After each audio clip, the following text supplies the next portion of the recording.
कुंभ नगरी प्रयागराज में आप सभी का स्वागत है।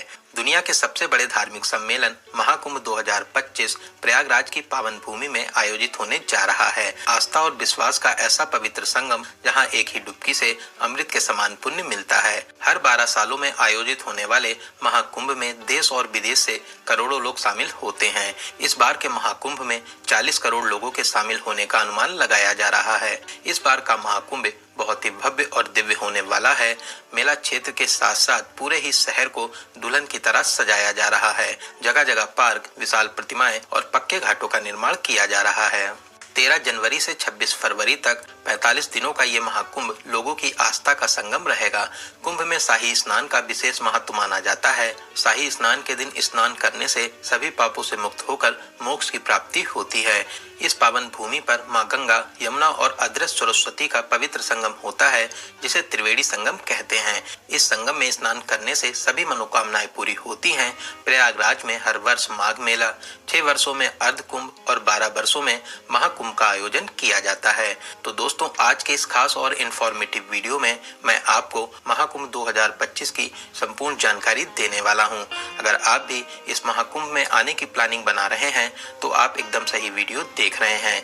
ये वीडियो आपकी बहुत हेल्प करेगा। इस वीडियो में बात करेंगे आप यहाँ तक कैसे पहुँचेंगे, रुकने के लिए होटल, धर्मशाला या टेंट कहाँ पर लेना चाहिए, स्नान और दर्शन का सही तरीका क्या है, यहाँ पर दर्शन करने के प्रमुख स्थान कौन से हैं, और वीडियो के लास्ट में बात करेंगे संपूर्ण बजट की। तो महाकुंभ दर्शन की A to Z complete information के लिए वीडियो को एक बार पूरा जरूर देखें।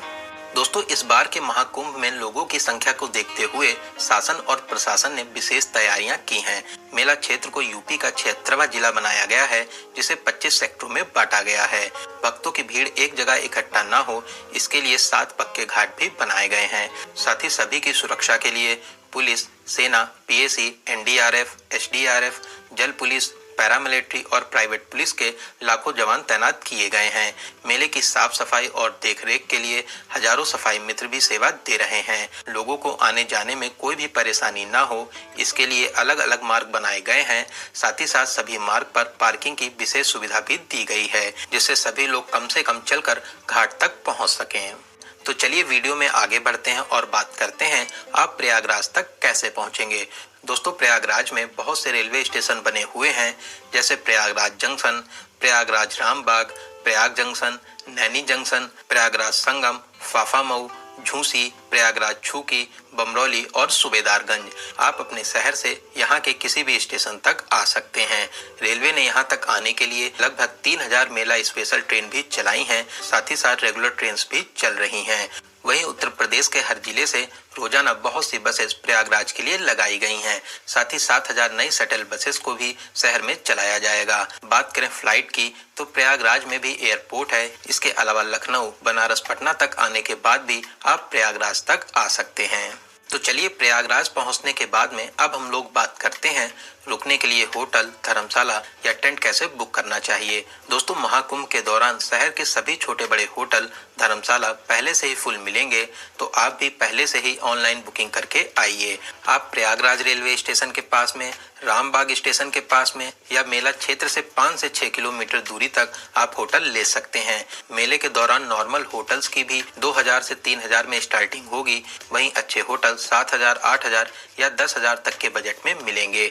वहीं दोस्तों, कुंभ मेला में डोम सिटी और टेंट सिटी भी बनी हुई है। अगर आप यहाँ के टेंट में बुकिंग करना चाहते हैं तो आप कुंभ मेला की ऑफिशियल वेबसाइट kumbh.gov.in से कर सकते हैं। ऑफिशियल वेबसाइट पर जो 10 वेंडर दिए गए हैं, इन्हीं से ही आप बुक करें, वरना आप फ्रॉड का भी शिकार हो सकते हैं। यहाँ पर आप लग्जरी, डिलक्स, सेमी डिलक्स और VIP टेंट तक बुक कर सकते हैं। इनकी स्टार्टिंग 8000 से हो जाती है।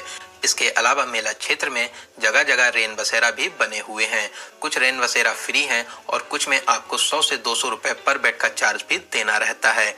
दोस्तों, इन टेंट्स के अलावा यहाँ पर बहुत से संत महात्माओं, कथावाचकों के भी बड़े बड़े पंडाल बनाए गए हैं, जहाँ पर आप प्रवचन भी सुन सकते हैं। साथ ही साथ आप यहाँ पर आज्ञा लेकर रुक भी सकते हैं। इसके अलावा सभी रेलवे स्टेशन के बाहर बड़े बड़े टेंट भी लगाए गए हैं, जहाँ पर आप फ्री में रुक सकते हैं। लेकिन दोस्तों, मैं आपको एडवाइस करूंगा, आप कोशिश करिए कि आप अपने शहर से सुबह प्रयागराज आ जाएं। पूरा दिन स्नान और घूमने के बाद में शाम वाली ट्रेन से आप अपने घर के लिए वापसी कर लीजिए। दोस्तों एक बात का आपको विशेष ध्यान देना होगा, शाही स्नान के दिन शहर में सभी प्राइवेट वाहन बंद रहेंगे। आप जिस भी मार्ग से आएंगे वहीं पर आपको पार्किंग मिल जाएगी। साथ ही नजदीकी घाट पर आपको स्नान करना रहेगा। आप मान के चलिए कि आपको कम से कम 2 से 3 किलोमीटर चलना भी होगा। नॉर्मल डेज में रेलवे स्टेशन या बस स्टैंड से ऑटो या ई रिक्शा में 20 से 30 रुपए का किराया देकर आप न्यू नैनी ब्रिज, बहराना या चुंगी तक आ जाएंगे। फिर आप 1 से 2 किलोमीटर चलकर मुख्य मेला क्षेत्र में आकर बड़े हनुमान मंदिर किले के पास में आकर स्नान कर सकते हैं। तो चलिए दोस्तों, अब हम लोग बात करते हैं यहाँ पर स्नान करने का सही तरीका क्या है। दोस्तों यहाँ पर जगह जगह साफ सुथरे घाट बने हुए हैं। आप रेलिंग के अंदर रहकर हर हर गंगे का जाप लगाकर आस्था की पावन डुबकी लगा सकते हैं। वहीं दोस्तों इन घाटों पर स्नान करने के अलावा आप अगर चाहें तो नाव के माध्यम से त्रिवेणी संगम के पास भी जा सकते हैं। नाव वाले 150 से 200 रुपए का चार्ज करते हैं। यहाँ पर साइबेरियन पक्षी आपका चहचहाते हुए स्वागत करते हैं। आप त्रिवेणी संगम में पावन स्नान करके पुण्य प्राप्त कर सकते हैं। दोस्तों बहुत ही दिव्य और भव्य महाकुंभ का आयोजन किया जा रहा है। आप भी यहाँ पर आस्था की डुबकी लगाने जरूर आइए। दोस्तों इस बार 13 जनवरी से महाकुंभ शुरू हो रहा है। पहला शाही स्नान भी 13 जनवरी पौष पूर्णिमा को होगा। फिर उसके बाद 14 जनवरी मकर संक्रांति, 29 जनवरी मौनी अमावस्या, 3 फरवरी बसंत पंचमी, 12 फरवरी माघी पूर्णिमा और फिर 26 फरवरी को महाशिवरात्रि के दिन अंतिम शाही स्नान रहेगा। इसी दिन के बाद से फिर महाकुंभ की समाप्ति भी हो जाएगी।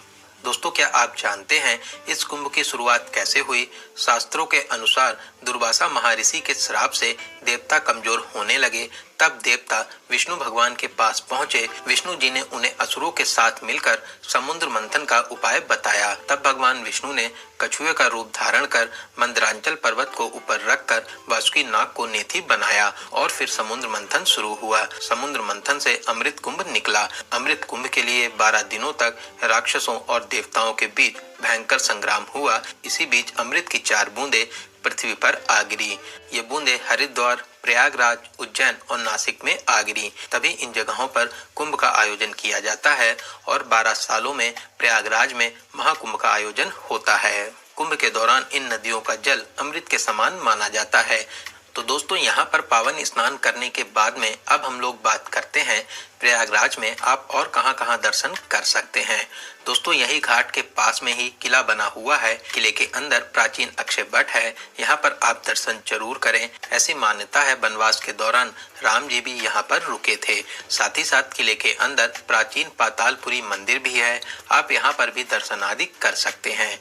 दोस्तों यही किले के पास में ही बड़े हनुमान जी का प्राचीन मंदिर भी स्थापित है। यहाँ पर हनुमान जी लेटे हुए हैं। मान्यताओं के अनुसार जब हनुमान जी संजीवनी बूटी लेकर आ रहे थे तब भरत जी ने असुर समझकर हनुमान जी पर बाण चलाया था, जिससे हनुमान जी यहीं पर गिरे थे। दोस्तों बहुत ही दिव्य और अलौकिक मंदिर है। यहाँ पर दर्शन करने से सभी मनोकामनाएं पूरी होती हैं। दोस्तों यहाँ से कुछ ही दूरी पर श्री आदि शंकर विमान मंडपम मंदिर भी स्थापित है, जिसे नौलखा मंदिर कहते हैं। द्रविड़ शैली में बना ये बहुत ही प्यारा मंदिर है। यहाँ पर भगवान विष्णु बालाजी के रूप में विराजमान है। साथ ही साथ मंदिर के ऊपर भाग में विशाल शिवलिंग भी स्थापित है। यहाँ पर दर्शन करके आपको बहुत ही अच्छा लगेगा। दोस्तों इन मंदिरों के अलावा सभी प्रमुख स्थान दूर दूर हैं, तो आप यहाँ पर ई रिक्शा या ऑटो बुक कर सकते हैं। ई रिक्शा और ऑटो वाले आपसे 1000 से 1500 रुपए का चार्ज करते हैं। 3 से 4 घंटे में 6 से 7 प्लेसेस को कवर करा देते हैं। तो चलिए सबसे पहले हम लोग चलेंगे मनकामेश्वर, जो न्यू नैनी ब्रिज के पास में स्थित है। दोस्तों यहाँ पर आप शिव जी के बहुत ही अलौकिक रूप के दर्शन प्राप्त कर सकते हैं। बहुत ही अलौकिक और दिव्य स्थान है। सभी भक्त यहाँ पर दर्शन करने जरूर आते हैं। तो चलिए नैनी ब्रिज को पार करते हुए अब हम लोग चलेंगे अरेल घाट के पास में बहुत ही प्यारा शिवालय पार्क बना हुआ है। दोस्तों इस शिवालय पार्क बहुत ही शानदार बना हुआ है। यहाँ पर 4 धाम और 12 ज्योतिर्लिंग मंदिरों को वेस्ट मटेरियल से बनाया गया है। साथ ही साथ यहाँ पर बच्चों के लिए बोटिंग करने का भी ऑप्शन रहता है। नॉर्मल डेज में 50 रुपए और संडे सैटरडे और छुट्टियों के दिन 100 रुपए का टिकट भी लगता है। तो चलिए यहाँ पर घूमने के बाद में अब हम लोग चलेंगे कंपनी गार्डन आजाद पार्क, जो यहाँ से लगभग लगभग 8 किलोमीटर दूरी पर स्थित है। दोस्तों ये वही पार्क है जहां पर हमारे महान क्रांतिकारी चंद्रशेखर आजाद जी ने अंग्रेजों से लड़ते हुए अपनी पिस्तौल की अंतिम गोली खुद को मार ली थी। अंग्रेज उनको जीवन में कभी भी पकड़ नहीं सके। दोस्तों ये पार्क बच्चों के लिए बेस्ट पिकनिक स्पॉट है। साथ ही साथ यहाँ पर बहुत से झूले भी लगे हुए हैं। तो चलिए यहाँ पर घूमने के बाद में अब हम लोग चलेंगे भरद्वाज पार्क और आश्रम, जो यहाँ से कुछ ही दूरी पर स्थित है। दोस्तों यहाँ पर ऋषि भरद्वाज जी की विशाल प्रतिमाएं स्थापित है। साथ ही साथ पार्क को भी बहुत ही प्यारा बनाया गया है। फोटो शूट के लिए ये बेस्ट प्लेस रहता है। तो यहाँ पर आप अपनी यादों के लिए प्यारी प्यारी फोटो शूट भी करा सकते हैं। वहीं यहाँ से कुछ ही दूरी पर आनंद भवन भी है, आप वहाँ पर भी घूमने जा सकते हैं। तो यहाँ पर घूमने के बाद में अब हम लोग फिर से मेला क्षेत्र के पास आ जाएंगे और अब हम लोग चलेंगे अलोपी माता मंदिर, जो यहाँ से मात्र 200 मीटर दूरी पर ही स्थित है। दोस्तों ये बहुत ही प्राचीन मंदिर है जो माता सती के 51 शक्तिपीठों में से एक है। यहाँ पर दर्शन करने के विशेष महत्व माने जाते हैं। आप मंदिर में प्रवेश कर माता रानी के अद्भुत रूप के दर्शन कर आशीर्वाद प्राप्त कर सकते हैं। तो यहाँ पर दर्शन करने के बाद में अब हम लोग चलेंगे नाग वासुकी मंदिर, जो यहाँ से लगभग 2 किलोमीटर दूरी पर स्थित है। दोस्तों ये प्रयागराज के प्रमुख मंदिरों में से एक है। यहाँ पर भगवान नाग वासुकी विराजमान है। नाग वासुकी जी ने समुद्र मंथन पर नेति अर्थात रस्सी की भूमिका निभाई थी। तो आप यहाँ पर दर्शन करने जरूर आएं। दोस्तों यहाँ से कुछ ही दूरी पर प्राचीन वेणी माधव मंदिर भी स्थापित है। वेणी माधव जी को मेला क्षेत्र का रक्षक और प्रयागराज का मुख्य देवता माना जाता है। आप अपनी लिस्ट में इस मंदिर को जरूर शामिल करें। तो दोस्तों इन सभी प्रमुख मंदिरों में दर्शन करने के बाद में आप शाम वाली ट्रेन या अगले दिन अपने घर के लिए वापसी भी कर सकते हैं। तो चलिए दोस्तों अब हम लोग बात करते हैं सबसे जरूरी क्वेश्चन बजट का। कितने बजट में आप इस पावन यात्रा को पूरा कर लेंगे। दोस्तों अगर आप 2 लोग हैं और आप सेम डे आकर अपने घर के लिए वापसी कर लेते हैं तो आप मान के चलिए कि 3000 से 4000 प्लस ट्रेन टिकट, इतने बजट में आप इस पावन यात्रा को पूरा कर लेंगे। वहीं अगर आप यहाँ पर एक नाइट का स्टे करते हैं तो फिर आप मान के चलिए कि 3 से 4000 रुपए प्लस होटल का किराया प्लस ट्रेन टिकट, इतने बजट में आप बहुत ही अच्छे तरीके से इस पावन यात्रा को पूरा कर लेंगे। तो दोस्तों यहाँ पर मैंने आपको महाकुंभ मेले से रिलेटेड हर एक छोटी बड़ी जानकारी को बहुत ही अच्छे और सही से देने की पूरी कोशिश की है।